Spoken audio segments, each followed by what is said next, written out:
Hi, everyone. Welcome to another episode of Deliberately Intentional with me, Remi Farbon. I have in the studio today my co-partner in life, Mr. Adebayo Farbon. Hello, hello, hello. Thanks for having me, my love. He is going to be helping me answer one of the Dear Aunty Remi submissions. And I read, Dear Auntie Remi, thanks so much for sharing bits and pieces of your life with us. I noticed that you don't post as much as you used to. Please don't stop. We need to see more healthy marriages to encourage us when we are struggling. Sadly, I don't know if I can stay in my 15-year marriage any longer. My husband and I argue constantly. We don't agree on anything. If I say left, he says right. I don't remember a time when we didn't argue. It's gotten so bad that we no longer want to talk to each other. I haven't spoken to him voluntarily in a few years. That bad. We have a set of twin boys, age 9, and they are the only thing we manage to talk about politely. Please note I said manage. We sometimes can't even agree on that. My husband doesn't believe in therapy, and I've stopped asking. I heard he met with a lawyer recently, so I just think we're done. Is there any hope for us? Over to you, Mr. F. That is very loaded. Um, is there any open marriage In their marriage. in their marriage? Yes, I could see us in that event where we couldn't stand each other. We could barely communicate. We don't have twins, but we have a son together, and we were at the verge of, you know, throwing in the towel on our marriage. I did meet with a lawyer. Oh, my brain is my brain is foggy. When you were in London, I did meet with a lawyer. I I go did. into relapse on that one. Okay, but so No, advice. jokes aside, we were there where we've actually gotten a lawyer to do the business as usual. It was But just a consultation. the fact is, there is hope. It takes a lot to move from that state to where we are today, but it also takes commitment where both parties would have to leave their egos behind, think of what is best, not just for each other, but for the children. Think of the issue as something that they need to learn from. When things get thrown at us as individuals, easy for us to want to escape. I'm a good example of that. When our marriage was going through a rocky, I would just pack my bag and go back to my comfort place, England. Nothing to lose. That's home for me. But marriage is one institution that allows you to evolve from being a boy to a man. And that's one thing that I am thankful for you for, because in spite of our setback, you have shown me what it takes. One person in the relationship, and I say one person, has to be the one that has a clear goal of what it's going to benefit, or how to stay their relationship. In this situation that we're talking about, you cannot just be at two odds. One person has to rise to the occasion that I'm going to steer this family in the right direction, because we just had two different odds.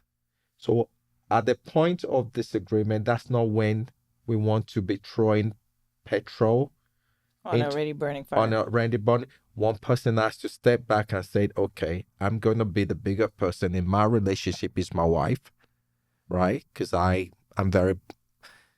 temper is very bad. Used to be. It's actually used to be. it's a lot better now. But it's got a lot better. And the another thing I would like to emphasize is there's no reward in divorce. There's no reward in starting a business together and writing a blank check, Dissolving it and dissolving the business. Why did you both get into the business in the first place if 15 years down the line you're both going to throw the towel in and make the result of your decision affect the kids for life? Because it's not just the two people walking away from the marriage. There's 4 people that's walking away from the marriage here. So, and the result of this action is going to affect each individual, the kids differently, the husband differently, and the wife differently.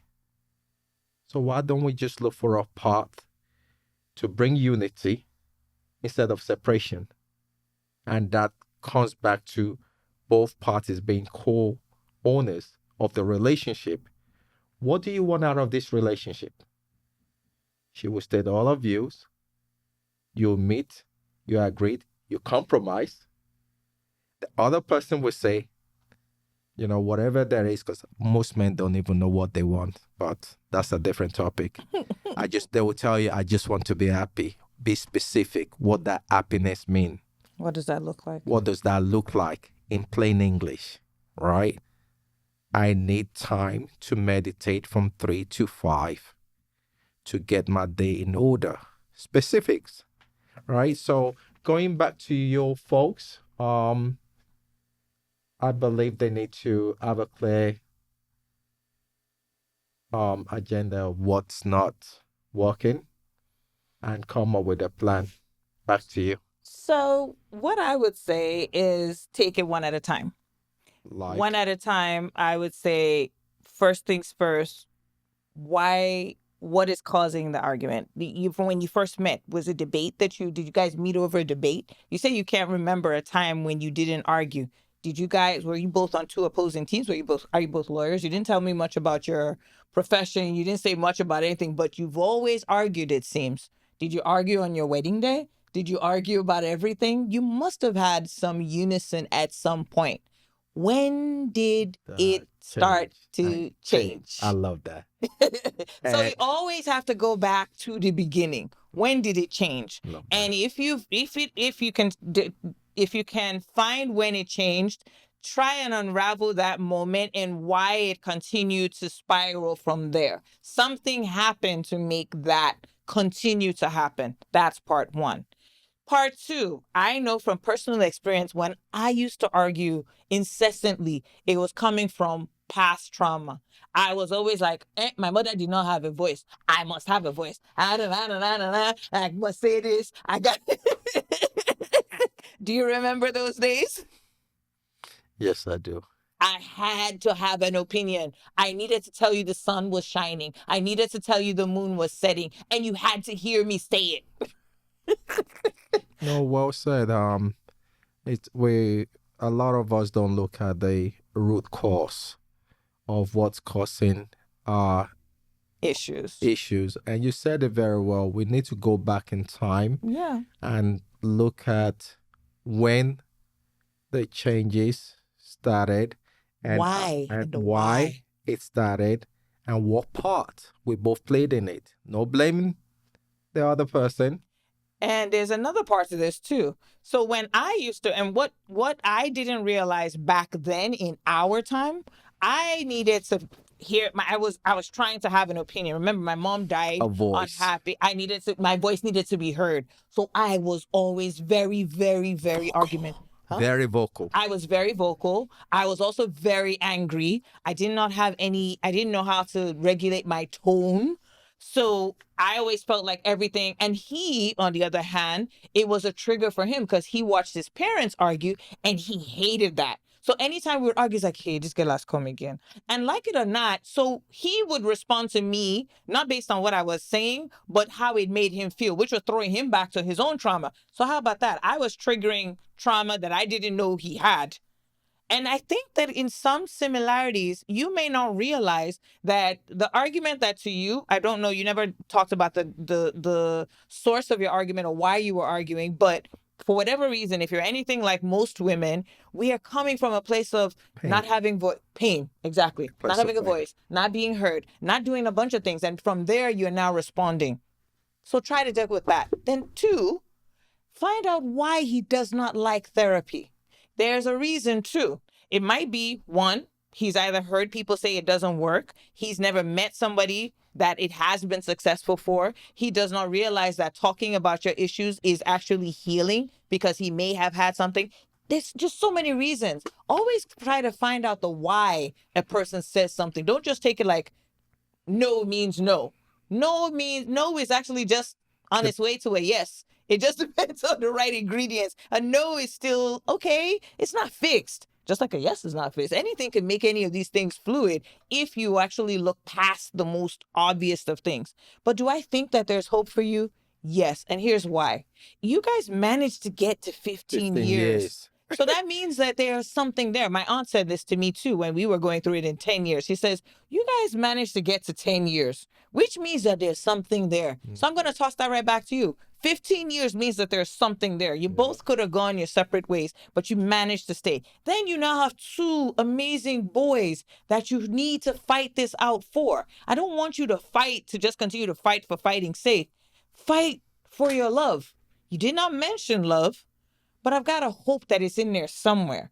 Now, if you tell me there's no love and there's no nothing, then that's a whole different conversation. But I'm the lover girl, and I want everybody to find love and to, if they once had it, to get it back, because I know it's possible. Of course, because we've done it. Yes, I believe there's hope. Contact me if you need more help. Be good examples for yourself and for the community that's around you. Because if you set an example that's not positive, people around you are going to emulate what they see and do the same. By people, you mean your children? Your children. Your children. You know, the family, other families around you. Family members, yeah. They will do the same. Try to be the best example that you could be. It's okay to argue. It's okay to not agree. It's not okay to break up. You know, especially when the expense of your breakup is going to cause a demise to the happiness of your family. So just be smart. Think things through. Don't jump into conclusion. And, you know, this storm will be over before you know it. Just continue to work at it. If you guys get to 15 years, it's more 40 years ahead of you of beautiful marriage. Just weather it through. And I don't think that because you've been together a certain amount of time, a lot of people say this, but we should know better by now. That really depends on how well you learned your lessons from the beginning and how intentional you were about your marriage from the beginning. I say that from 0 to 10 for us, I don't think we worked on it as much as we did from 10 to 24. Where are we now? 10 to 24. Where we are now, I feel like we're doing more work on it now because we know the value of it being happy. I don't want to just be married. I never wanted to just be married. I want to be happily married. There is a difference. There's tools out there. There are tools out there. There's beautiful tools out there. There's beautiful books out there about this. Just find help. Always. Never give up. Never give up. There is always hope. Sometimes you're just not getting it because you've not been able to see past where you are. And if you read them, it doesn't make sense, reach out to another source that could, that can help you. Back at you. Thank you guys for another Dear Aunty Remi submission. You know that you can either send me a DM or you can email me on contact@d3libr8.com. Thank you, Mr. F, for joining us in the studio. Thank you, Mar, for another amazing episode. And thank you guys for tuning in to Deliberately Intentional with Remi Fagbon. I will see you guys next week. Bye. Thank you.